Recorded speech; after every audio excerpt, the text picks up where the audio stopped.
Assalamualaikum warahmatullahi wabarakatuh. Perkenalkan, nama saya Lutfia Septinor Fadila. Saya selaku perwakilan dari kelompok 6. Di sini saya akan membahas mengenai kelenjar adrenal. Pertama-tama, terima kasih atas kesempatan yang telah diberikan kepada saya, Ibu Andi Evi Efriani, selaku dosen mata kuliah Fisiologi Hewan. Langsung saja saya akan menjelaskan mengenai apa sih itu kelenjar adrenal. Kelenjar adrenal merupakan kelenjar kecil berbentuk triangular. Nah, seperti yang kita ketahui, manusia memiliki sepasang ginjal.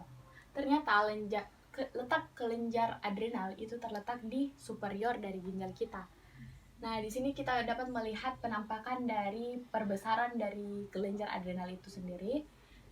Nah, kemudian terbagi menjadi dua, yaitu bagian luar atau adrenal cortex dan bagian dalam atau adrenal medula. Nah, setelah kita mengetahui bagiannya, kita melangkah ke anatominya.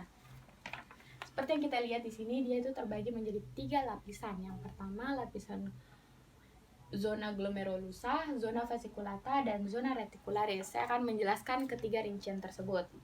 Kita mulai dari lapisan yang paling luar, yaitu zona glomerulosa.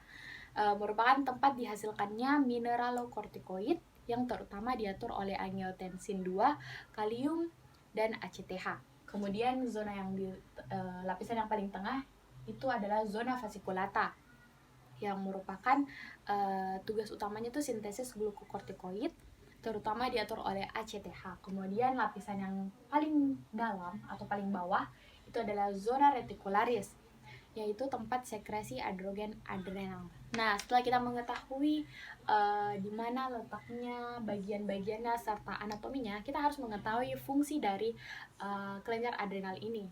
Nah, di sini kita dapat melihat bahwa fungsinya itu adalah mempertahankan mekanisme penting homeostatik. Nah, seperti yang kita ketahui, homeostasis ini merupakan kemampuan suatu organisme untuk mengatur dan menjaga keseimbangan lingkungan. Nah, korteks adrenal ini sangat diperlukan bagi kehidupan yang memungkinkan tubuh untuk beradaptasi terhadap segala jenis stres. Nah, tanpa adanya korteks adrenal ini, keadaan stres yang berat dapat mengakibatkan kegagalan sirkulasi perifer, shock, hingga kematian. Nah, selanjutnya kita akan melangkah ke hormon yang diekskresikan oleh kelenjar adrenal. Yang pertama adalah hormon glukokortikoid, yang kedua hormon mineralokortikoid, dan yang ketiga hormon androgen. Saya akan menjelaskan rinciannya. Hormon yang pertama itu adalah kelompok hormon glukokortikoid. Glukokortikoid berhubungan dengan efek metabolik yang mencakup metabolisme karbohidrat. Contoh hormonnya itu adalah kortisol dan kortikosteron. Memiliki beberapa peran dari kelompok hormon ini. Yang pertama itu meningkatkan penguraian protein dan lemak tubuh melalui proses metabolisme untuk memberikan sumber energi. Hormon ini juga mempengaruhi mekanisme pertahanan tubuh dan fungsi emosional baik secara langsung maupun tidak langsung. Kemudian hormon yang kedua adalah mineralokortikoid. Nah, kelompok hormon ini memiliki kerja utama, yaitu terdapat pada metabolisme elektrolit. Mineralokortikoid pada dasarnya bekerja pada tubulus renal dan epitel gastrointestinal untuk meningkatkan absorpsi ion natrium dalam proses pertukaran untuk mengekskresikan ion kalium atau hidrogen. Contoh dari hormon ini itu adalah aldosteron. Hormon ini terutama diekskresikan sebagai respon terhadap adanya angiotensin 2 dalam aliran darah. Angiotensin 2 ini merupakan substansi yang berfungsi menaikkan tekanan darah dengan menimbulkan konstriksi arteriol. Kemudian yang ketiga itu adalah hormon androgen. Nah, kelompok hormon ini memberikan efek yang serupa dengan hormon seks pria. Kelenjar adrenal dapat pula mengekskresikan sejumlah kecil estrogen atau hormon seks pada wanita. Sekskresi androgen ini dikendalikan oleh ACTH. Apabila disekskresikan dalam jumlah yang normal, androgen adrenal mungkin hanya memberikan sedikit efek. Tetapi bila diekskresikan secara berlebihan, maskulinisasi dapat terjadi seperti terlihat pada kelainan bawaan defisiensi enzim tertentu. Nah, setelah itu kita akan melihat apa penyakit yang mengganggu. Yang pertama itu adalah penyakit Addison.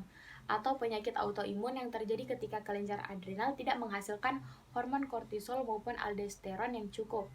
Yang kedua, sindrom Cushing atau gangguan medis yang langka. Penyakit ini terjadi ketika kelenjar adrenal menghasilkan terlalu banyak kortisol.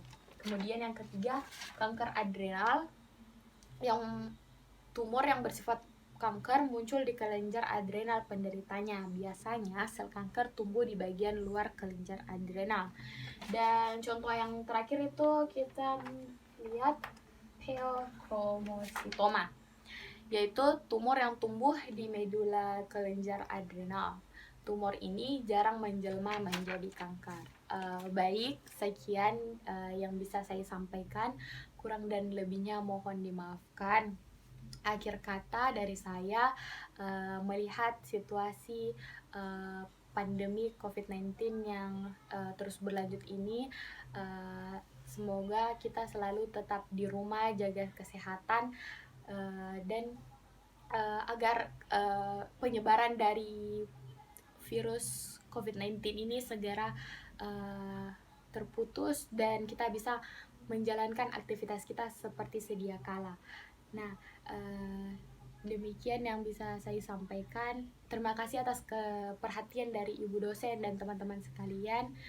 Selamat menjalankan ibadah puasa bagi yang menjalankannya. Wabillahi taufiq wa hidayah. Wassalamualaikum warahmatullahi wabarakatuh. Stay home, stay healthy.